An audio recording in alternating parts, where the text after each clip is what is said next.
bienvenidos al estadio Heliodoro Rodríguez López para vivir este encuentro que sirve de colofón a una temporada sobresaliente del Club Deportivo Tenerife.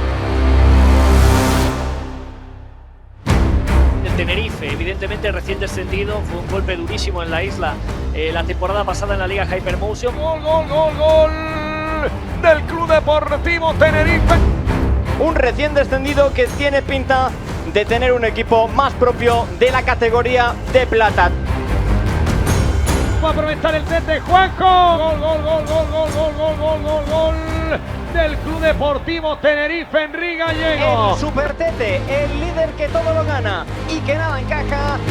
Victoria de líder, victoria de equipo contundente, victoria de un equipo que si no puede encontrar su mejor versión, tiene la capacidad de ser contundente en las áreas. Y ha sido Tenerife. Un Tenerife que ha comenzado la temporada como un absoluto rodillo.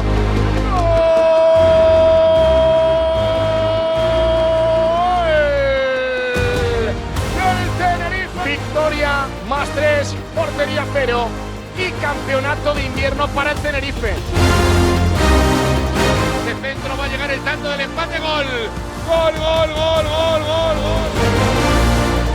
El mejor equipo de Primera Federación, el líder indiscutible de la categoría, el que más puntos lleva y el que más distancia tiene con sus perseguidores.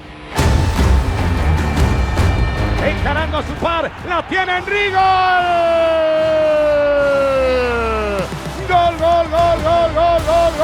Gol del Club Deportivo Tenerife.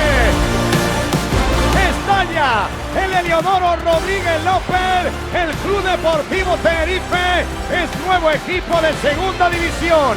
Ya lo sabía antes de que arrancara el encuentro, cuando perdió Celta Fortuna, pero Corona ganando y goleando al Baracaldo. Los 70 puntos que ha cosechado en este grupo 1 del fútbol de bronce han sido suficientes. Felicidades Tenerife, nuevo equipo del fútbol de plata.